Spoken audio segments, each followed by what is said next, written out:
আপনি যে এই গীতা আপনি যে এই শ্লোকটা আমরা হিন্দু আজকে তাদেরকে বলে দেখেন, প্রথম শ্লোকটা বলে দেখেন, কিন্তু আমাদের সেই চর্চা নাই, শিক্ষা নাই। আমাদের কিন্তু উচিত সবকিছু করো, শক্তির উপাসনা করো, সবকিছু করো। আজকে শক্তির উপাসনা করলে না করলে আপনি বাঁচতে পারবে না। এই যে আমরা যেখানে বাস করেছি, এটা কার জায়গা? এই জায়গাটা কার? যেখানে আমরা বাস করেছি, এই মাতৃভূমি কে কার? এটা ভগবান, তাই না? ভগবান কাকে দিয়েছে? কাকে দিয়েছে? ভগবান কাকে দিয়েছে? আমরা সব ভগবানের দাস, তো দেবতারা ভগবানের দাস। বলছে মানব জনম দুর্লভ জনম, বলছে না? মানব জন্ম শ্রেষ্ঠ, কিন্তু দেবতা হচ্ছে মানব জন্ম শ্রেষ্ঠ। কিন্তু কাকে দিয়েছে? এখানে কে কাকে দিয়েছে? দুর্গা, এই যে মাতা, ভারত মাতা, ওনাকে দিয়েছে। কেন দিয়েছে? ওরা ভগবানকে সন্তুষ্ট করেছিল, যার জন্য ভগবান বলছে আমি তোমাকে সেখানে এই মর্তলোকটা তোমার দিলাম, তোমার পূজা হই হল্লা করবে। এই জন্য মায়া শত রজতম তিনটা গুণ, শত রজতম তিনটা গুণ আছে না? মায়া মিত তরল তত, আমি তোমার পিছনে আছি। শক্তিকে আগে দিয়েছে। আর আমি যখন রাবণকে বধ করার জন্য এই যে আমরা পুজো করি, একবার দুর্গা পূজা কে করেছিল? অকালে কে করেছিল দুর্গা পূজা? রাম। আর খালে কে করেছিল? সুরত রাজা। কি দিয়ে করেছিল সুরত রাজা? মাটির মূর্তি।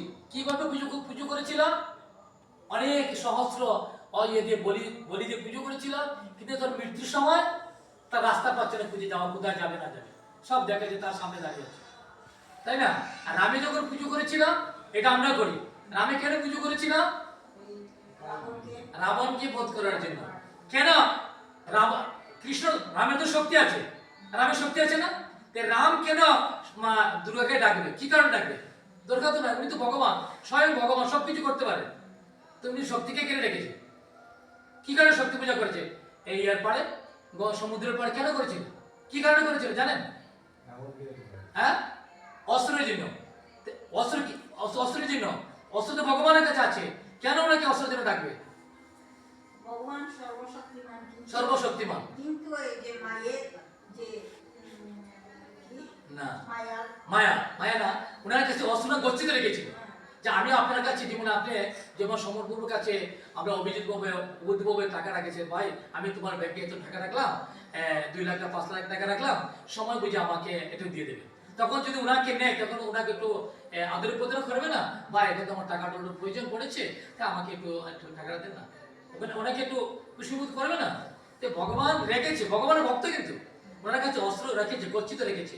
আমার তো প্রয়োজন স্মরণ করে যদি ভগবান আসে, এটা আমাদেরকে দেখানোর জন্য, পুজো করার জন্য। ভগবান করেছে এটা প্রচার করার জন্য, প্রচার, তার জন্য গচ্ছিত রেখেছিল। এখন তো মাতা আসবে, যেমন ব্রাহ্মণ পুজো করলে কি করে, হ্যাঁ মাতা আসছে কিনা বুঝতে হবে। তো মাতা না আসলে তো অস্ত্র যেতে পারবে না। কেমন এমন পুরোহিতের দরকার। কে পুরোহিত ছিল? যে ত্রিসন্ধ্যা গায়ত্রী করে। ত্রিসন্ধ্যা ব্রাহ্মণ কিন্তু আছে, অনেক আছে ব্রাহ্মণ, ত্রিসন্ধ্যা গায়ত্রী করতে হবে। আরে সকাল, দুপুর, রাত্রে ত্রিসন্ধ্যা গায়ত্রী মানে যে আহ্নিক করে। এই সময় এই ব্রাহ্মণ কে ছিল? ব্রাহ্মণ। পুরোহিত কে ছিল? একমাত্র রাবণের ছিল পুরোহিত। কেন? রাবণ কিন্তু শত্রু, কিন্তু দেখছে এখানে বনবাসী এসেছে তাকে বধ করার জন্য। কিন্তু পুরোহিত রাবণ কিন্তু পুরোহিতকে নিমন্ত্রণ করেছে। কেন আমি সঙ্গে বলছি, অনেক লম্বা কাহিনী।